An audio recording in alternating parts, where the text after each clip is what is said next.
Bonjour madame, monsieur. Bonjour. Comment allez-vous? Très bien. Bien. Et nous sommes en fin de semaine. On sait que la fin de semaine a été assez difficile à supporter. On a eu pas mal d'activités. Et je voudrais vous remercier parce que vous êtes rendu disponible pour cette séance du jour. Si vous vous rappelez, la dernière fois, nous avons édité des règles de vie. Et on s'était accordé sur ce que, compte tenu du contexte mondial actuel, qui prévaut depuis l'année dernière, on doit être en mesure de respecter certaines mesures, certaines dispositions d'ordre sanitaire qui ont été éditées. Et qui voulait me rappeler un peu ces mesures-là, relativement à la pandémie que nous connaissons? Lévi? Il y a le port du cache-nez. Le port du cache-nez. M. Kofi? La distanciation sociale. La distance sociale. Madame? Le lavage des mains. Le lavage des mains.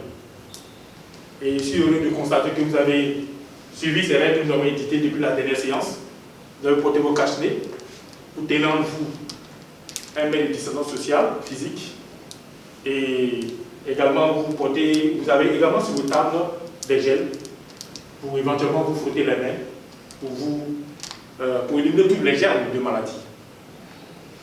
Et vous constatez également que depuis l'année dernière, malgré tous les efforts qui ont été consentis par les différents États, la crise du Covid-19 continue de perdurer.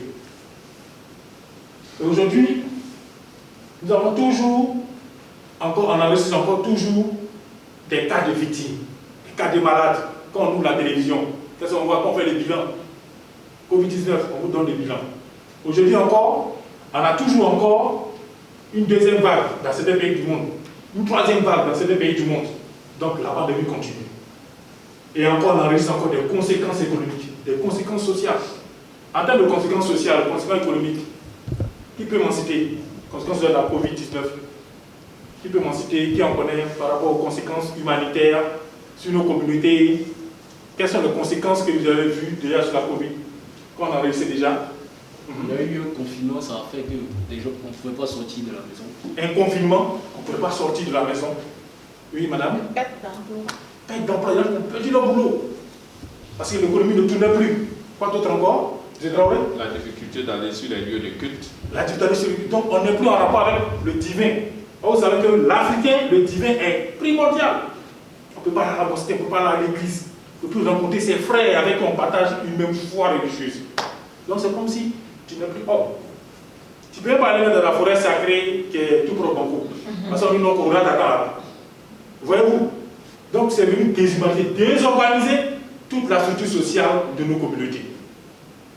Donc, je voudrais vraiment, à la lumière de ces conséquences-là, à la lumière de ce tableau sombre, vous inviter à être vraiment attentifs. Parce que les conséquences continuent toujours et la maladie continue de sévir.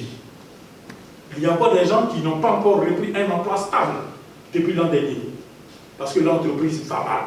Dans les secteurs vitaux, nous sommes aujourd'hui dans un bon cadre, un hôtel, mais les secteurs vitaux comme l'hôtellerie qui sont sinistrés.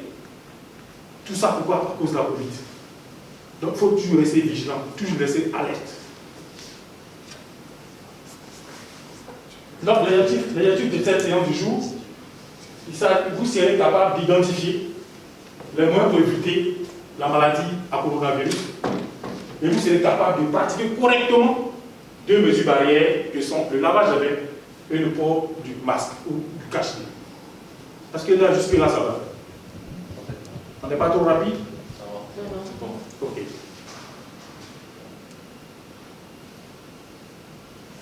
Donc, il s'agira pour nous, d'abord nous allons définir ce qu'on appelle le coronavirus. On va partager, échanger entre vous. Selon vous, qu'est-ce que c'est le coronavirus? C'est quoi le coronavirus? Covid-19, c'est quoi? Depuis l'année dernière, on en parle. Qu'est-ce que c'est? Oui, c'est d'abord... C'est un virus dangereux qui tue. C'est un virus dangereux qui tue.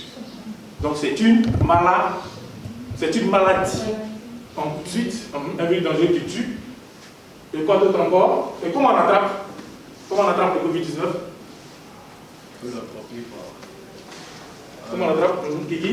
On peut attraper coronavirus en étant trop proche de quelqu'un En étant trop proche de quelqu'un qui a cette maladie. Qui a cette maladie. qui a cette maladie. Merci pour la précision, madame. Parce que si tu es proche de quelqu'un qui n'a pas. Voilà. Donc, être proche de quelqu'un qui a cette maladie. Quoi d'autre encore? Comment on peut l'attraper? Partager des objets. Partager des objets. Donc, vous partagez un stylo, partagez un téléphone portable avec quelqu'un qui a la main souillée. Comment on peut encore la contracter? Madame? En se serrant les mains. En se serrant les mains par le contact physique. Et également aussi, on peut également l'attraper aussi par le contact avec les fluides, la sueur. C'est pour ça qu'il y a eu cette restriction sur les transports publics, pour qu'ils se déplacent, comme on le dit à Abidjan, lutter les bus. Il y avait une limitation d'occupation dans les transports en commun. Parce qu'il fallait limiter que les gens se touchent. Donc voici autant de facteurs à lesquels on peut contracter la maladie. Jusque-là, ça va? Ça va? Ok. Est-ce qu'on peut contracter la maladie à Covid-19 si on partage la même perruque? La même perruque? On peut? On peut. Ok. Bien, après l'activité, donc comme je l'ai dit, il s'agira pour nous de nous assurer que vous exécutiez correctement une mesure barrière qui est d'abord le lavage de mains. Le lavage de mains peut se faire de combien de façons, selon vous? Madame? De deux façons. Lesquelles, M. Kofi? Soit avec de l'eau du savon, Okay. soit avec un gel hydroalcoolique. Un hydroalcoolique. En entreprise, quel mode est plus approprié? En entreprise, une entreprise de services comme ça, quel mode de lavage des mains est plus approprié selon vous? Le lavage des mains sans savon. Sans savon. Ok. Et si on se retrouve dans un coin comme un garage mécanique, quel mode est plus approprié? Avec l'eau et le savon. Avec l'eau et le savon. Donc vous voyez que selon l'activité que nous exerçons, il y a un mode de lavage qui est plus adapté par rapport à nos activités. Parce que dans le cadre de nos activités, on peut facilement se souiller les mains, selon ce que nous pratiquons comme activité économique. Donc, il s'agira pour vous, au niveau de chacune des tables, de chacun de vous que vous constituez, de prendre un représentant. Il va venir, vous allez m'aider, on va déplacer ce pot.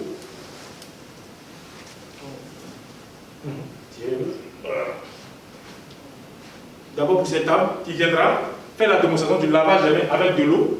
Rassurez-vous, c'est un pot qui contient de la terre. Donc il n'y a pas de problème. Selon les différentes étapes correctement.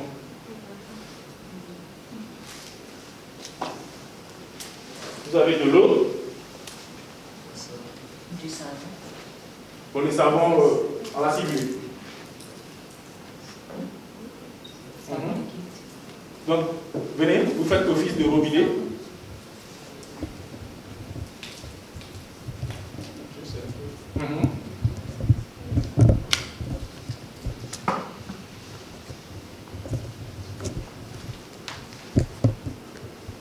Ok, étudiez le savon.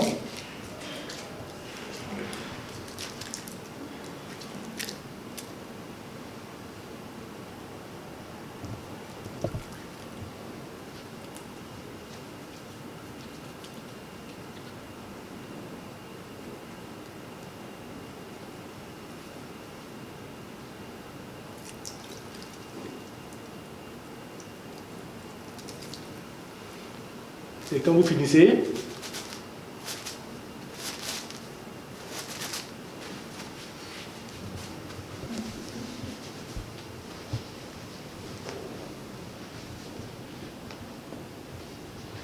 un bas pour lui. Quelqu'un a quelque chose à faire, vous savez, sur son lavage de main, à l'eau et savon. C'est parfait. C'est parfait. Ok, merci. Merci M. Kofi pour votre démonstration. Le groupe de Mme Mado pour la démonstration. Vous avez choisi qui? Pour vous-même? Ok. Avec le gel liquide hydroalcoolique. Monsieur Titi, qui a venu l'aider, porter d'abord le gel. Vous tenez le gel. Voilà, vous tenez le gel. Voilà. Oui. Viens avec le petit.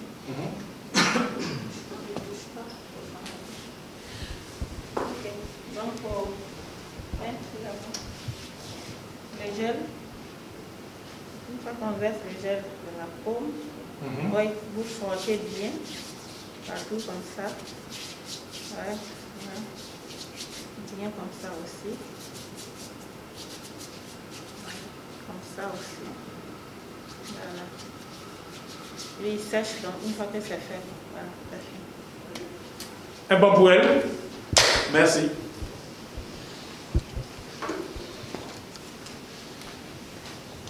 Donc vous voyez qu'on vient de découvrir une mesure barrière qui consiste en le lavage correct des mains.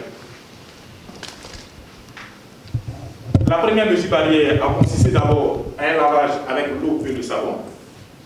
La seconde mesure a consisté avec un lavage avec le gel hydroalcoolique. Tout cela pour le même but, lequel on se lave les mains correctement pour éviter les maladies par le contact avec les mains, parce que nos mains passent partout. Nos mains, on prend pour toucher nos yeux, on prend pour manger, donc pour éviter les maladies. Bien, je vous remercie. Pour le moment, ça va? Ça va bien? Ok. Le débit est bon? Le rythme? C'est bon. Ok. Il n'y a pas de questions relativement à cette activité? Selon vous, pourquoi est-ce que jusque-là, l'Afrique, on sait que l'Afrique, nous avons un système sanitaire un peu défaillant par rapport à l'Occident. Pourquoi jusque-là, on n'a pas enregistré la calamité tant annoncée en Afrique par rapport à cette pandémie? Selon vous, vous n'avez jamais inquiété? Pourquoi on n'a pas enregistré la calamité, l'apocalypse? Or, en Afrique, on n'a pas de centre de santé performant comme en Europe. Bon, selon moi, je pense que c'est parce qu'on a un organisme plus résistant, plus fort, enfin plus résistant par rapport à Afrique. Ok. Ça dit à l'environnement, au climat, qui est différent d'Afrique aux autres pays du monde. Ok. C'est une autre contribution? Bon, moi j'ai voulu dire que c'est à cause c'est Dieu. Hein. Mais je pense que c'est l'œuvre de Dieu. C'est l'œuvre de Dieu. Madame? Je pense que, je peux me tromper. Oui. Je pense que la Covid, le coronavirus, si on veut dire, commence déjà comme une grippe, qui plutôt s'attaque aux poumons, tout et tout. Alors que on peut assimiler ça, je peux dire, une grippe, bien BCG. Oui. Le constat que je vais faire, bien disons, l'information que moi j'ai reçue, en Afrique, quand un enfant naît, premier jour, deuxième jour, maximum une semaine, on lui fait le vaccin du BCG, ce qui est différent de l'Occident. Donc un enfant qui a reçu le vaccin du BCG et qui a fait le rappel au fur et à mesure, a un organisme immunisé que celui qui ne l'a pas fait. Du coup, une fois qu'il a un rhume, une grippe un peu, son système immunitaire n'est pas assez efficace pour pouvoir lutter, pour pouvoir produire assez d'anticorps. Et je pense que c'est ce facteur-là qui a beaucoup joué en la faveur des Africains face à cette maladie. Ok, bien. Vous voyez qu'on a beaucoup de théories qui sont développées. Beaucoup de théories qui restent encore beaucoup à vérifier.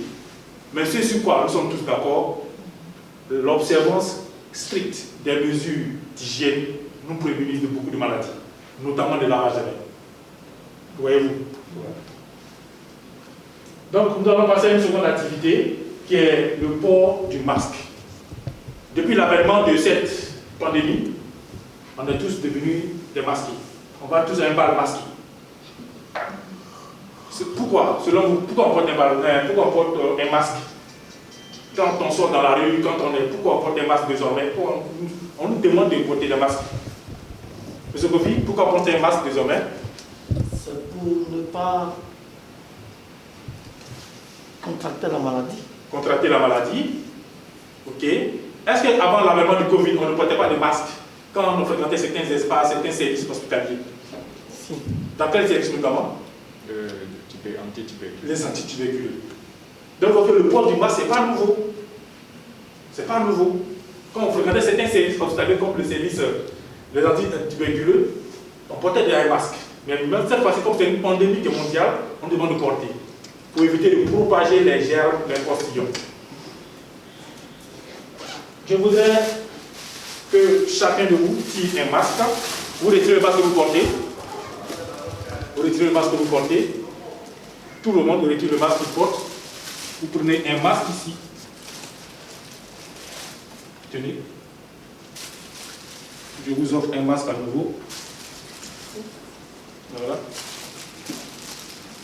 Tenez.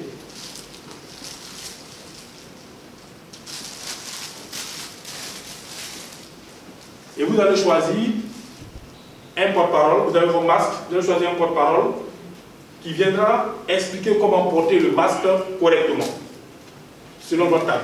Vous concertez et vous choisissez un porte-parole qui viendra expliquer comment porter correctement un masque. Vous êtes concerté déjà? Oui. Ok. Monsieur Traoré, vous venez au nom du groupe. La première chose, qu'est-ce que vous faites? Voilà. Je vais d'abord désinfecter ma main. Très bien.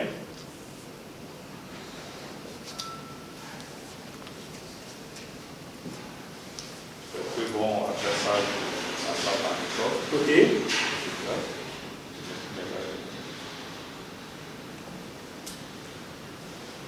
Commentaires, observations? Ok. Elle ne veut pas s'avouer vaincue. Venez.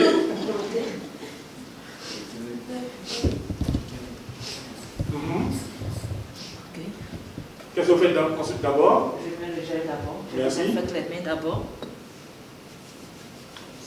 Ok. Quand je prends le cache-nez, je vérifie d'abord parce qu'il y a deux parties. Il y a une partie qui est très dure, comme s'il y avait quelque chose à l'intérieur. Cette partie reste au-dessus. Ensuite, je porte le masque. La partie très dure est en haut, je la baisse sur le nez. Et voilà. Comme ça, ça attrape bien le nez. Merci beaucoup, madame. Merci beaucoup. Donc, vous voyez que, merci aussi à M. Traoré, vous voyez elle a revenu sur un détail lequel l'arête qui permet de bien fixer le masque sur le visage et de bien capter le nez. Et tout le monde, et là je voudrais vous féliciter, vous tous, vous avez tenu d'abord à désinfecter vos mains avant de toucher au masque. Maintenant, vous dites vraiment merci, vous avez été vraiment très vigilants. Merci, et puis déjà, avec cette observance du lavage des mains, du port du cache-nez, il n'y a pas de raison que la maladie continue de se propager ainsi sur nos tropiques. Donc, comme je l'ai dit, il s'agit pour nous, pour cette séance, d'identifier, de reconnaître les moyens par lesquels on pouvait éviter la maladie à Covid-19, et puis enfin maintenant, de découvrir ou de redécouvrir comment pratiquer correctement deux mesures barrières, que sont le lavage des mains et le port du cache-nez. Et là, vous avez parfaitement bien exécuté cela. Et tenez encore à ce que vous vous acclamiez encore. Merci. Est-ce qu'il y aurait des questions? Il y avait des questions? Oui, M. Kofi. Merci, monsieur. D'après mes informations, et tout à l'heure, les amis ont observé cette règle, même s'ils n'ont pas cité. Il ne faut pas toucher avec les mains la partie du cache-nez qui va entrer en contact avec le nez. Tout à fait. Voilà, donc, je tenais à demander si cette mesure est toujours bonne à appliquer. Qui? Oui. Bon, M. Kofi. Bon, avant de toucher la partie là, on se désinfecte les mains. Donc il y a possibilité maintenant de toucher la partie parce que c'est pour appuyer sur le nez. Si on la laisse ouverte comme ça, il y a des risques de poussière ou bien de contamination. Merci beaucoup pour votre remarque, M. Kofi. Et merci également M. Ditu également. Ils ne semblent pas avec ça. Vous ne semblez pas avec ça? Ok, je vous en prie. Ok, en fait, permettez-moi de revenir dessus. Oui, je vous en prie. Je ne parle pas de la pince, mais pas de l'arête, mais de l'intérieur. De l'intérieur, voilà. Ok. De l'intérieur. Voilà. Et en attendant là, je pense que ça passe. Hein. C'est ce que j'ai vu les deux auditeurs faire. Je voulais, oui, madame, allez-y. En fait, ça vous dit, effectivement, il faut désinfecter les mains. Donc, une fois que la main est désinfectée, puisque ce n'est pas une autre personne, une tierce personne vient toucher, c'est pour toi. Donc, tu as la possibilité de toucher comme tu veux porter. Mais une fois que tu as porté, tu as certainement travaillé ta bouche. Bon, là, c'est conseillé de encore laver les mains avant de toucher. Donc, je pense que je donne raison à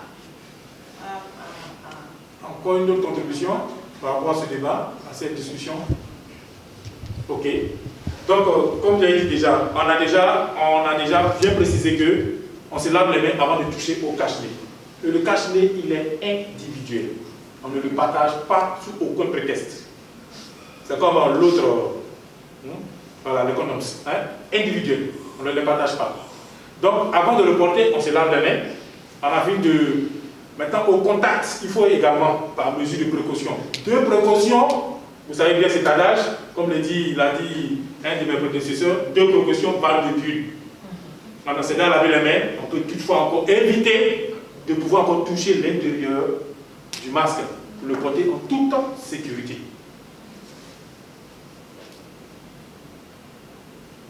Donc, on va faire juste un petit rappel de ce que nous avons dit déjà sur le lavage des mains. Une des étapes qu'on avait dit, c'était quoi, M. Traoré? Il fallait mettre le gel d'abord sur la main. Ok. Avant d'appliquer l'eau. Ok. Bien, merci. Donc, c'est frotter toutes les parties de la main. Maintenant, par rapport avec eau et savon, M. Kiki? Avec eau et savon, d'abord il faut prendre l'eau. Ok, donc se mouiller les mains. Se mouiller les mains.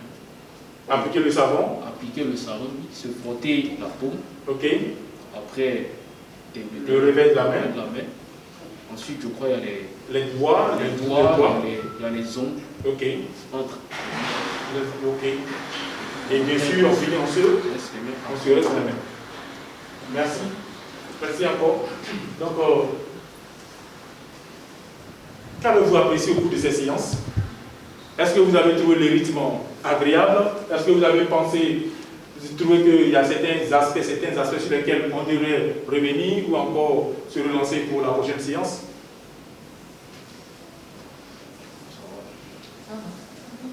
Oui, M. Traoré? Moi, j'ai apprécié vraiment la pratique. Il y a les petits détails. Au niveau du port du cache-nez, vous avez vu que je n'avais pas pris en compte le fait qu'on pince le nez. Oui. Donc, moi, je suis vraiment très content d'avoir participé à ça. Merci beaucoup, M. Traoré. Merci encore. Autre contribution? Ça va bien? Ok. Eh bien, c'est moi qui vous remercie. Je vous remercie et je vous rappelle encore que ces mesures d'hygiène que nous observons tiennent encore pour toute situation que nous vivons. Donc, il ne faut jamais baisser la garde parce que la menace, elle est toujours là. Et la menace, c'est le Covid-19. Et j'ai mis à votre disposition certains liens de YouTube. Il y a également aussi toute une documentation qui est disponible sur certains sites internet que je vais vous donner tout à l'heure concernant la maladie à Covid-19, toutes les mesures qui ont été prises par les États pour faire face. Et puis, différents contacts sont là, mon adresse mail, contact sur les différents réseaux. Et je finis pour vous remercier pour votre aimable attention et nous sommes disponibles pour la prochaine séance. Nous allons parler maintenant de la vaccination Covid-19. Merci. Merci à toi.